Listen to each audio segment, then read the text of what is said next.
I want to ask a question that I asked earlier in a different way. So your journey from 6 to 30 million, nobody on board had done that before, right?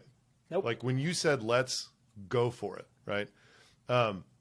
One of the reasons, and granted there were some other reasons also, but like one of the reasons I had not done that is because I didn't trust myself to do it.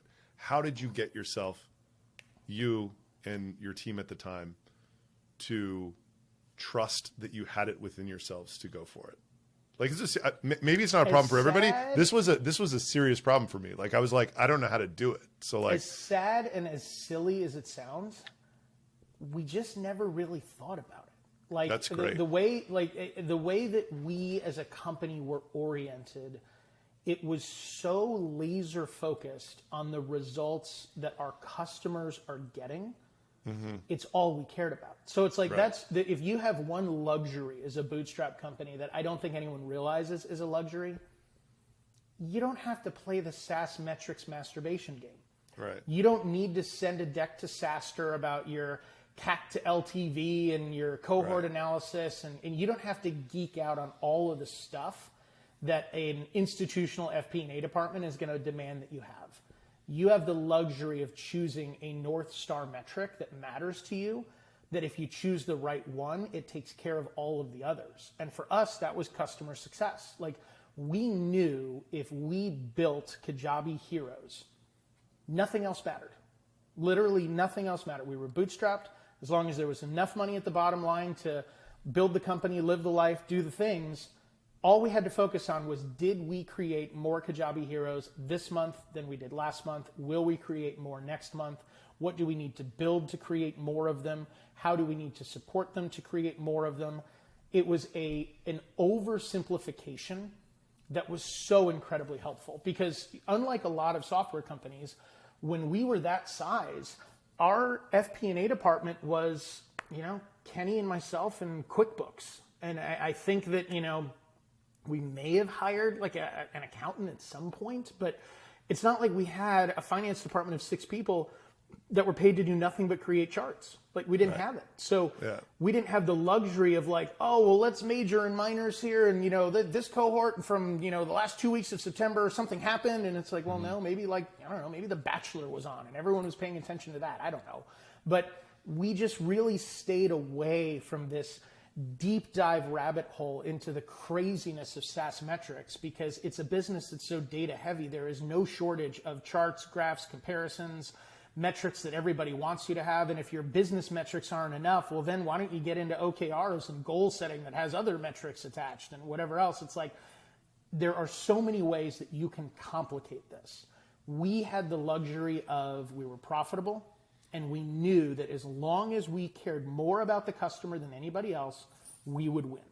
Plain and simple. Yeah. And everyone's like, well, how do you know that there's not a competitor? How do you know that there's not a better product? It's like, well, if I'm living closer to my customer than anybody else, I'm going to know all of those things. I'm going to know where the threats are coming from. I'm going to know where the weak spots are in our offering. I'm going to know all of those things. So I would say, if you're listening and you're looking for, how could I remove the complexity that right now I am trying to figure out how all of these spreadsheets fit together to form a cohesive business? Ask yourself, what is the only thing that matters? And if you could only focus on that, what it would do to your business, I guarantee you there's one, and I guarantee you that if you're not dealing with institutional capital, you have all the flexibility in the world to just do that. I think it's interesting. I was going to think that SaaS people say ARR. I think it's really interesting that yours was the hero metric. What was the threshold for somebody to become a hero? When they made their first $1,000 on the platform. Sweet. And if you look at, again, choosing that right North Star metric, in our business, the moment that somebody became a Kajabi hero, churn was 0. Right. Literally 0. And it was because they were experiencing the type of success we wanted to create. So for us, every gun was always pointed in that direction. Can we get them success faster? Can we get them success easier? Does that mean that we're going to engage in creating resources and trainings that have nothing to do with our platform to get them success on our platform? Right. Does it mean that we're going to support more and in more areas than anybody else because it will help them speed up that journey? All of those things were born out of, if we win here, we simply can't lose. We might lose we might lose battles in all of these other areas, but we will win the war. And the war is, are our customers successful? It's all that matters. So like the equivalent of that for my business is like ROAS. Like these e-com brands are just, it's like, you know, they're looking at channels. I'm just a channel to them. I can tell this first party data story all I want. Like at the end of the day, it's like, how much am I paying you? And like, am I making above and beyond what I could in any other channel? So what we did when we really clicked into what I consider like our product market fit thing, I knew we needed to learn how to sell annual deals to like have a big business, and didn't really want to press on the gas until then. But like the breakthrough for us, which I don't talk about a lot, but this was really it. So what Get Emails was you put a pixel on your site and we resolved an anonymous website visitor that didn't fill out a form to an email address. We priced it as a price per lead, and it was kind of confusing. It was based on people's US unique visitors. We kind of started people small, and then they grew. Every plan was different. It was just it was all over the place. But it was a very lucrative product. We did this bottom of the funnel stuff, meaning expanding cart abandonment audiences. So like it was, and I just like can't believe it took me 2.5 years to like think about this. Which, by the way, I don't want anyone to miss that Adam just said it took him 2.5 years to figure out this piece of his puzzle. So Right. for those of you that are 6 months in, and you're like, oh, this is so hard. Right. You're only 6 months into Adam's 2.5 year journey for that piece. So, But like, don't quit. think about how it's like you're selling. E-com customers were always some of our buyers. Now we focused on all of our buyers. And why would it not occur to you? So like the problem that the cart abandonment thing solves is that you have to be logged in to a Shopify store to get paired to a first-party cookie to actually fire an email from Klaviyo. So only 15% of people meet that criteria. There's people who are on your list and on a different device, and then there's people who are not on your list, which is what Get Emails was. So at one point I was like, man, instead of just doing this thing at the top of the funnel, like we should actually be doing this behavioral shit too. Like the ID tech would be incredibly, and then we like got 5 people to do it. And like 9 weeks later, like it was like mind blowing. It was less money, but like the lift in terms of what they were getting and how quick the results came. Like the top of the funnel product, it's just the snowball takes a while to accumulate, because it's like you got to warm people up from being cold, and then they buy, and then they buy again. And then the ROI 6 months later looks great. This cart stuff is just like automatic. And it was like 100% lift versus what people were getting already. And they can install it super quick. So like the first 5 people, it was just like 5 for 5, all 100% lift. So I was like, man, what's really going to make this thing absolutely crush is if we give people a 5x ROI on the cart piece alone, and then just throw the Get Emails in for free. We will end up charging people we would have charged $7,500 a month, $2,500 a month, but they will never quit. Like there would not be a voice at the table that could even bring up a possible reason that they would quit, right? So it's just like, there wasn't a retention.com Heroes program, but I was thinking the same thing that you were thinking. It was like, how do I give people a 5x ROI, no matter what, that is stable, that they will never turn off of, and then just value stack a bunch of other shit on it. And like, yeah, and it's so interesting to me how many people are in our universe that have just never looked at the foundational principles of marketing. And at the end of the day, and I mean, I'm open to being talked out of this perspective, but I think not only the most effective sales pitch any human being can make, and the sales pitch that I would say probably applies to almost every offer in the history of software, is it's always money at a discount. Yeah. That's it. If you are able to get an offer or get a position of, I can get you $20 bills for $10, how many of them would you like? Right. That's it. Yeah. It all comes down to that. But what I think is so valuable about those true North Star metrics. So for your customers, it's return on ad spend. For me, it's the earnings from a Kajabi business. Once you have let's call it a global metric that will grow your company, it gives you permission to exit the majoring and minors and do some things that you can't measure that matter far more. That you all of a sudden start looking at, well, my Kajabi Hero program had a cost of some t-shirts and some mailings. And if I had looked at that through the lens of, oh, well, we're managing to the penny on this, that, or the other thing. Oh, well, we shouldn't do that because that's money we could be spending on ads. And I'm like, yeah, but you don't understand. That's not what, we're not going to win because we've got the best ads. Right. We're going to win because we've got the most successful customers. Right. Like an ad, I can probably gain some efficiencies there. I can't gain the efficiencies of an ad anywhere near as well as having somebody that brings 100,000 students through a platform that every single one of those students now is exposed to the opportunity that a digital online learning platform can bring to their business. No ad efficiency is going to do that. So that's where I think for anybody that has a company, if you can find those North Star metrics that you know you can just point to, it opens up those creative opportunities to engage with building that metric very differently than all of the charts will ever justify. Totally. And it's like, we have adopted that, like, this is governing everything that we do, right? It's like not only are we generating the customer's revenue, it's like, how are we showing them that? You know, it's like a two-step thing with us. And it is superseding everything else. You know, it's like we're doing crazy experiments to figure out how we can make that number higher or whatever. And as well you should, because it's literally the thing that's going to get you the thank you letters, and it's going to get you the referrals, and it's going to get you all of the product decisions made for you. Because the only question you're going to ask is, does this improve their return on ad spend? Right. If the answer is no, it's probably the wrong decision. Like it's almost one of those things you look at the way you're solving versus the way Yotpo's solving. Yotpo's basically asking, how much can we charge in order to get the perfect number of, we have the maximum amount of people paying us the maximum amount of dollars. Right. And so we're just going to keep raising our prices until we start losing enough people that raising our prices doesn't help. So they're waiting for that inflection point, and then they're just going to hang out there. Yeah. That's not a sexy story.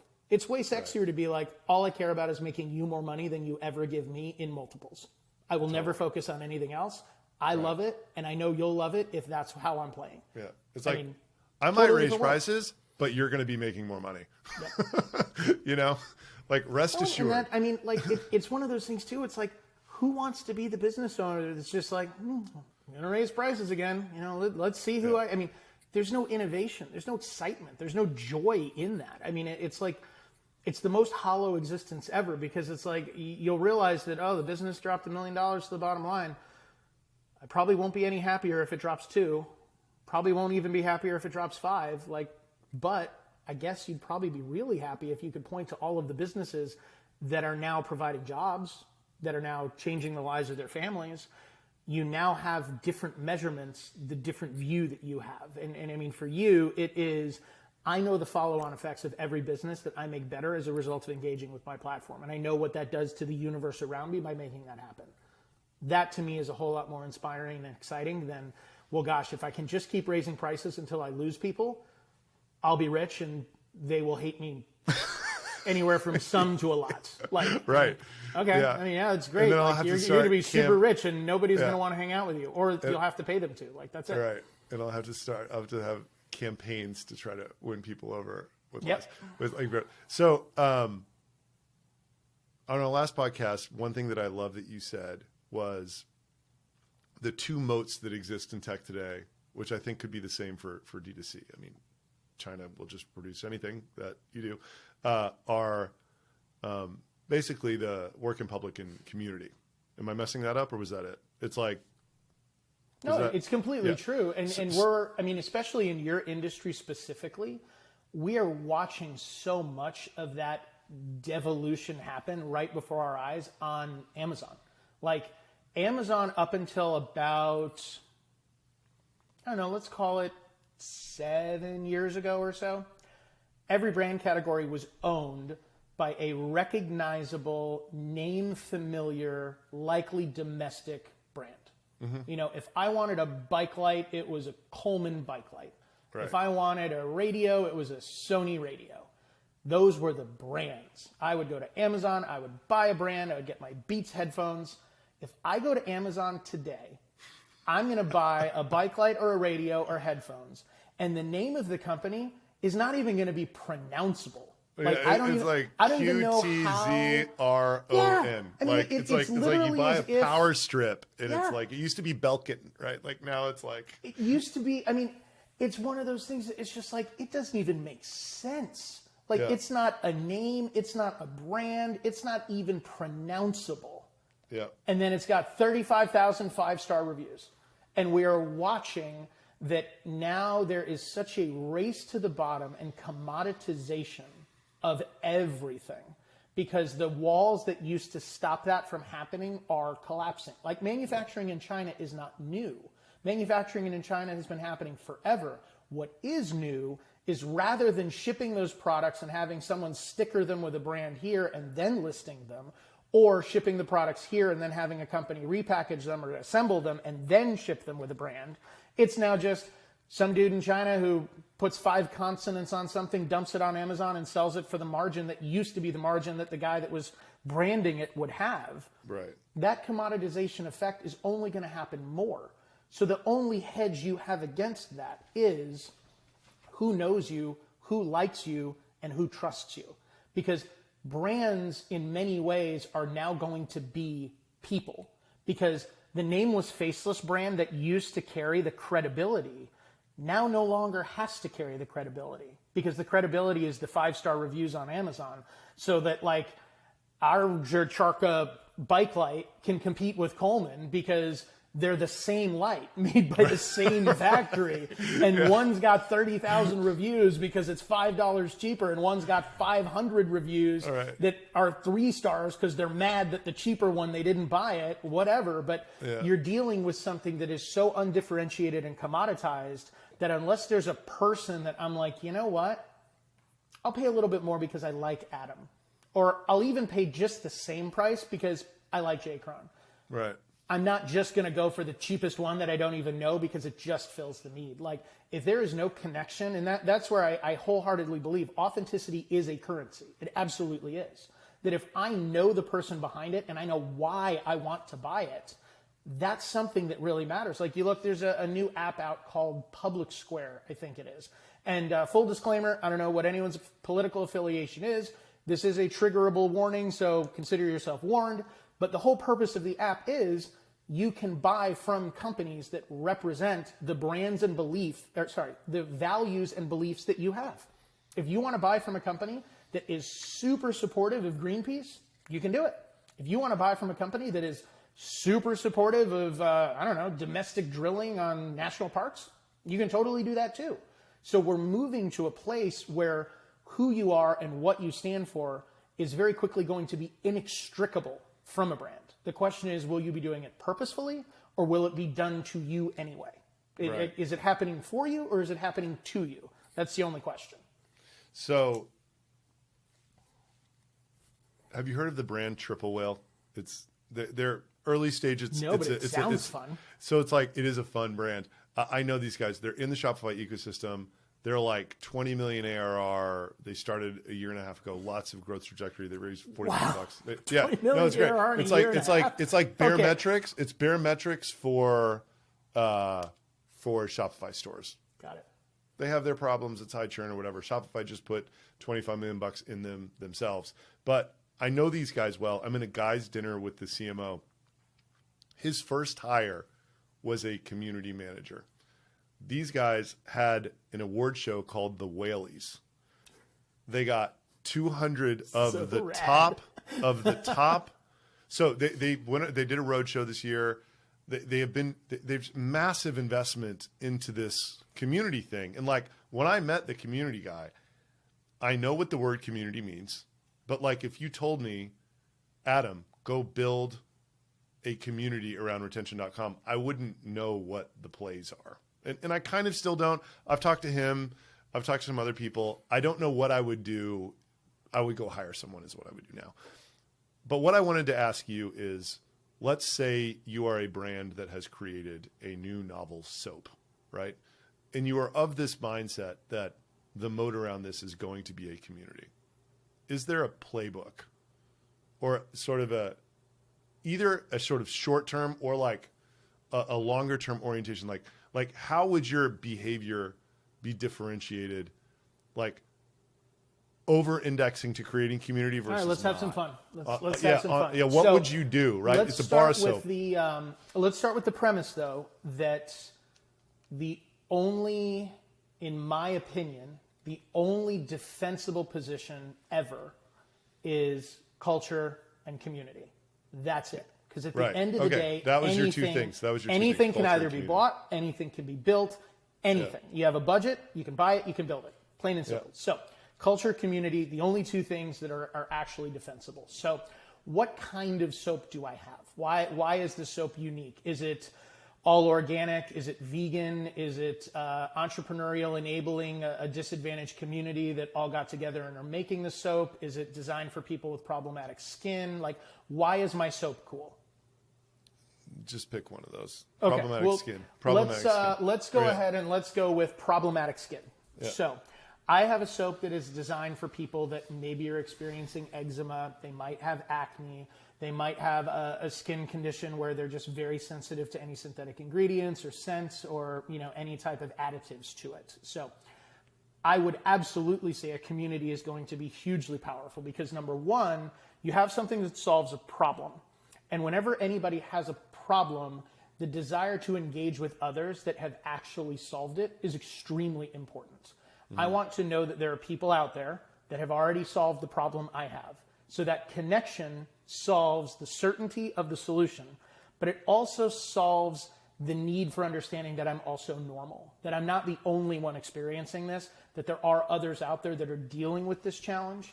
And it also gives the ability for this soap company to be mission-driven, not just soap-driven. So mission-driven is you're going to look your best. And this soap is how you are going to look your best, but it doesn't stop at soap. So you're going to use the soap. The soap is going to really help with the skin texture, complexion, all of those things. Super cool. However, now that you've got an entirely new canvas on your face, what type of makeup are you going to want to use? What type of moisturizer and toning regimen, nighttime, daytime, sunblock, all of those things come into play. I may use those as expansion products, and it may be an area that I can mine for those insights. I may choose to just be the soap guy, but it doesn't mean that my universe is not going to want to also connect and talk about and share their stories of, I never did well with Dove because the moisturizing cream always irritated my skin. I now use Adam's soap, and Adam's soap is unbelievably good. It has solved all of my soap issues. But I also noticed that I needed a better sunblock to use, and I found that these three irritated. But the moment that I found this sunblock, now I'm super pumped. So when you look at what just happened, they got value, and you fulfilled the mission of helping them look better, feel more confident, feel better in approaching life. But where is this happening is my question. Is this like a Facebook group thing? Or are you getting to that? It ultimately depends on your appetite for either an open or closed community. So the effortless, friction-free, everyone's attention is already there. You do your Facebook community. However, is that what you did at Kajabi? How did you guys do it? Facebook we did that at Kajabi. We actually now have a new community module on Kajabi that people are able to build their own bespoke communities, which I think you're going to see a lot of the pendulum swing back that way. Facebook, when they originally came out with groups, they said they would never run ads in groups. They're now running ads in groups. So I think that you're going to see a lot of people now want to move their communities elsewhere. But whether it happens in a closed group on a Kajabi or elsewhere, whether it happens in an open group on Facebook, whether it happens in an old school forum, which some of you may remember what those were, wherever it's happening, you need to have something where your people can gather and talk about your product. Because if you're not controlling and facilitating the conversation, it's happening without you. Like, look at Facebook groups, look at any brand that you care about. odds are you're going to find unofficial groups either about that brand specifically, which is normally people that are just in there to bitch about all the things they hate about the brand, and it's an unofficial group, and that's why they do it. Or there's going to be an official group that's facilitated, awesome, best practice.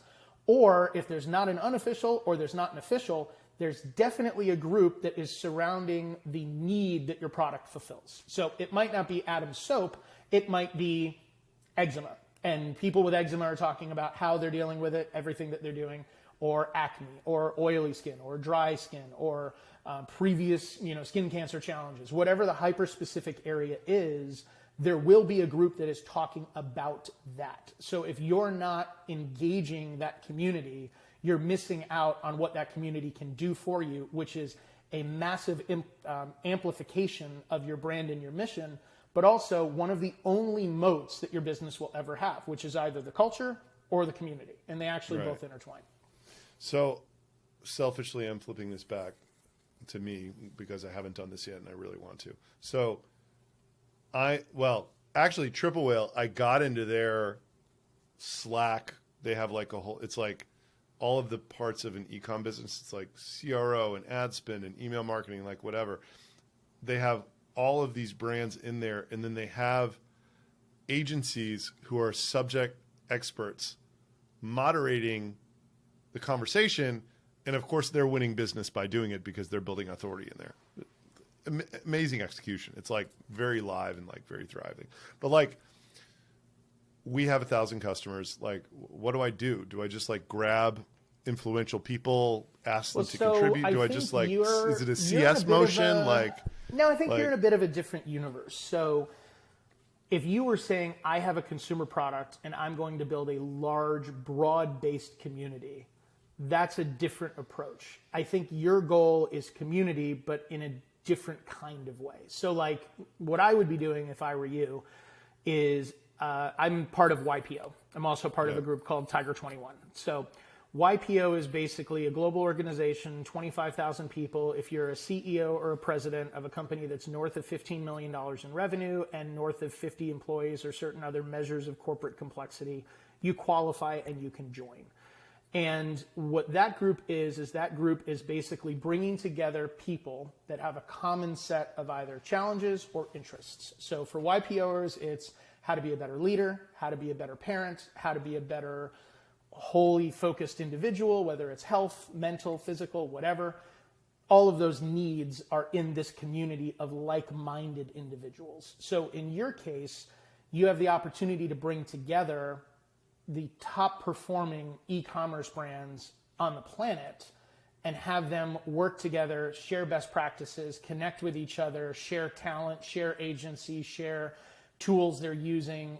You basically can almost create a peer group that hopefully has recognition and reward in some sense and significant value add because they couldn't gain access to that group on their own otherwise. Right. And they also all speak a fairly common language of they're all working with retention.com.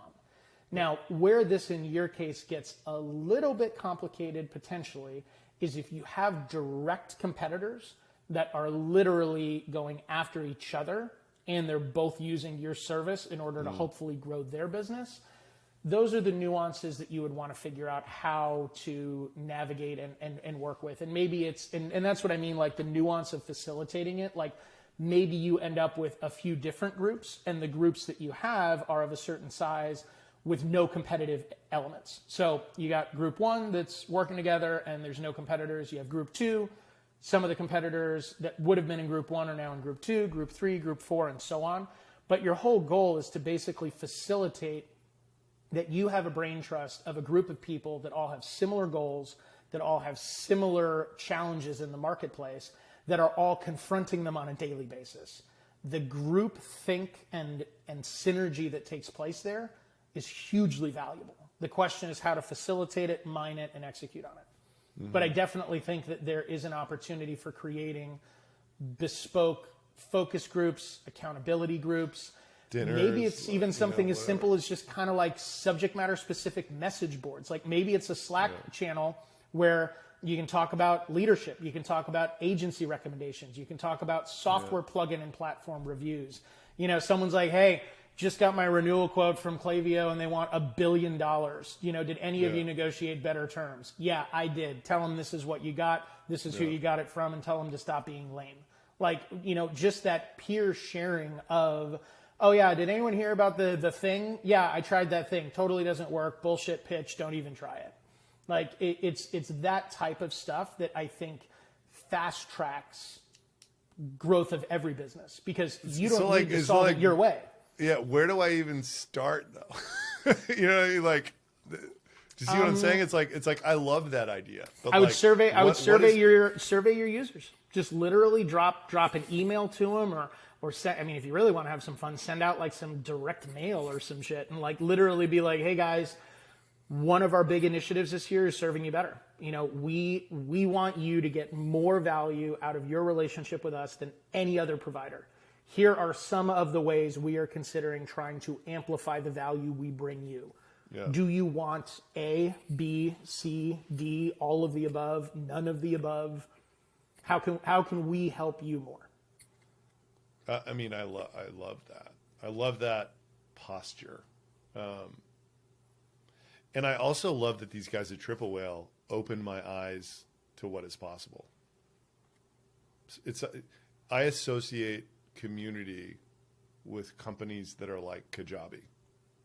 It's like you're 100 million of ARR. Of course you have community people doing community things, right? But it's like there was a decision on some day at some time that this would be a priority in what Kajabi was doing. Yeah, for us it was, we found that recognition drives revenue.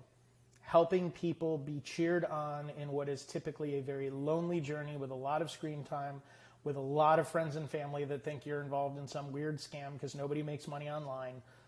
Being able to send somebody a t-shirt and say, hey, we're in your corner, we're excited, and we're proud of you. Yeah. Truly one of the happiest inflection points in the business. I still look back on that fondly as the day that the brand became something far more than just software. And did you hit them when they became heroes? You would send them a t-shirt or something? Yep. Yeah. Started out as a t-shirt. It now has probably a dozen different revenue milestone specific swag that now comes in custom boxes. And I mean, the theater of opening it is super cool and exciting. And I mean, the program has grown far beyond whatever we initially anticipated it would be, which at the beginning was just a t-shirt. But I would say the recognition portion is super exciting. You go back psychologically. I mean, Napoleon Bonaparte said, my life as a general changed when I realized men would die for a blue ribbon. The ability to be recognized, congratulated for your efforts, and elevated in a community of your peers cannot be overstated how exciting and energizing that is for human beings. So I think building the recognition component in is an absolute must across the board. Yeah, I mean, And then the community piece, I think if there was a misnomer, I think people view community as a very large word. Community is, I have a giant, thriving, vibrant group of thousands of people that are all talking and interacting and whatever else. Yes, that is how I view it. Maybe connection is a better word than community, or maybe value add is a better word than community, because really it's not, community is a vehicle, it's not a destination. And the vehicle is meant to say, how do we unlock the value of this many people working to do something similar and fast track everybody that is a part of that together? So I think it's an African proverb, if you want to go fast, go alone. If you want to go far, go together. You have people engaged in the same process effectively that are all trying different things, doing different things, solving different ways, and they all have value to give to others that are on that same journey. How you make that accessible and valuable, that's the question. Right. It is valuable. How do you make it accessible? It is impactful. How do you make it energizing and engaging? So that's where I think it's much more of a foundational question than it is a delivery mechanism. Yeah, I love that. I went to this really interesting networking dinner, like cold. It was like a guy who was in War Room a couple years ago. I was at the Easy Pay Direct guys, Brett, his or Brad, excuse me, his like cocktails. Oh, Brad Weimer. Yeah. Yeah. Yeah, Mr. Mohawk. Love you, Yeah, Brad. Mr. Mohawk. What's up? And it was this guy named Tam was like, come to my dinner on November 9th. Bring your wife. I promise you, it's 4 hours long, but it will be awesome. People like, love them or whatever. So I'm like, cool, I'm in. He sends a form. Helen and I both fill out the form. We show up to the dinner. 1 hour of it's 1 hour of cocktails from 6 to 7, and then we sit down. And from 7 to 8:30, it's a very structured conversation that they figured out what everybody did and how the conversation would be most interesting. Awesome. There's an intermission, and then they're like, now is what we call the big ask. And by this time you feel like you know these people, right? Mm-hmm. They did intros and like they made sure that everyone contributed in the topics that they brought up. So the big ask, you get to say what you want more than anything in the world.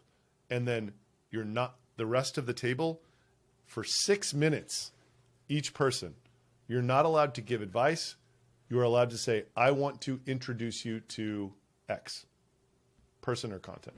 There's a note taker.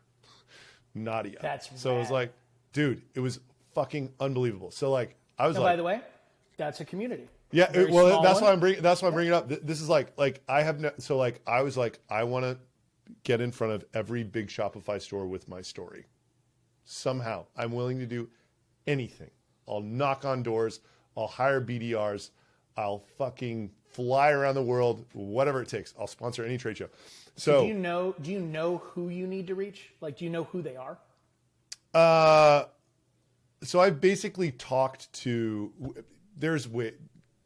I've talked to other CEOs of big Shopify apps. It's basically like 50% BDR, 35% agency partnership, and 15% event. This is where but like Klaviyo. So this would be one where like if you look at what you're trying to create, there's no doubt about it. Like the Chet Holmes Dream 100 campaign. So you pick the group of people that you're like, I must be in front of these people all the time. Right. And they go on your buy or die list. And your buy or die list is, I am going to mail you exciting, unique, and thoughtful things in the mail every month until you buy or die. Right. Like today, and I think this is something in software that we all get so... we have a big blind spot too, is it has to be an email, it has to be a cold outreach, it has to be a text, it has to be a relationship or a channel. At some point, if you send something to somebody 3, 4, 5, 6 months in a row, long after everybody else would have quit or the 3-step mail sequence would have died off, the timing will be right. That they will eventually be like, man, this guy's been mailing me shit for a year. I got to just talk to him. Or, gosh, you know what? We do need the thing he has. Or, oh, we need a thing. Oh, the only person I'm thinking of is this guy that keeps showing up in my mailbox. Right. It's very much that. Like there's a company, and he's actually a guy, I think he was in War Room for a bit, called Giftology. And they wrote a book on the power of gifting. And it's literally, how do you show up unique, differentiated, and thoughtful on a consistent basis, and changes the game. So it's like, if your audience is accessible, that's the way I would do it. There's only 14,000 of these stores. There's like, a top tier of like 250, and then there's like a middle tier of like 5,000. And there's a bottom so tier the of 250 like gets the 250 Totally. is if I sign one of those, it changes that quarter. So that 250 is the group that you show up in bespoke, well invested, and differentiated ways. Right. Totally. 5,000 below that gets the same approach, just with a different budget assigned. Mm-hmm. And then, just repeat until buy or die. Yeah. I love that. I love all of this. Man. So I'll say one more thing about that dinner, because whenever people start talking about this idea of community, there's always like, you're trying to foster connection and problem solving in the community without expecting anything in return. And like, I was like, man, if I can harness, because I know these brands would be solving all of their problems. Like every single person would leave, if it were brands, they would leave that table, and we didn't have anything to do with each other, and we were solving each other problems in a major way. Like a founding member of Shopify Plus was at the fucking table, and I had been talking to him for 30 minutes not even knowing this about data and like this business he's starting. And I had a whiteboarding session with him, and he introed me to 40 people, right? Just like he basically ruined my November and December with intros that led to intros that led to intros, that part of what started this fireball that's occurring right now. So, and like, what an asshole. Yeah. I just reflect back on it. Yeah. Robbie Deeks, you motherfucker. So I reflect back on it, and I'm like, if I can figure out a way to systematically give that to this community, like everybody left that dinner and we were buzzing, you know, like you go into a dinner like that and you're like, I'm dreading this. And like, it's 10:30 and you're still there 30 minutes afterwards talking to the people at the table. So it's almost right? like I think what's hard for people that want that is I think that they believe that the system can be done in a way that isn't work. But it's like when you think about what happened, it was a system, but it was a lot of work. Totally. It's what these guys love doing. Yeah. It was a system of, okay, here's how we're going to facilitate the conversations. Here's how we're going to create the environment. And here's how we make sure that when it gets to this, everyone is like, I'm going to give you the best I've ever met, the secrets that I've got. Here you go. Yeah. And it sometimes is just work. Like if cold email through LinkedIn that was shittily written and copy and pasted worked, everyone would be rich. Totally. And, we all have those moments where it's like, wow, someone showed up really uniquely versus somebody showed up just kind of meh. So I think that there are a lot of those opportunities to bring exactly that energy. And like in your case, or in businesses, if there are trade shows, for me, it is, I'm going to send the most over-the-top FedExed, invitation with my cell phone number to the greatest dinner at the greatest restaurant available in that town. And I'm only going to do it for 12 people, or I'm going to do it for a size of group that it's like, I'm not going to be the guy at the nightclub for 500 popping bottles and buying bar tabs. I am going to be the guy that buys out French Laundry for 12 people and has a dinner. Right. That's where I think it's who is your audience?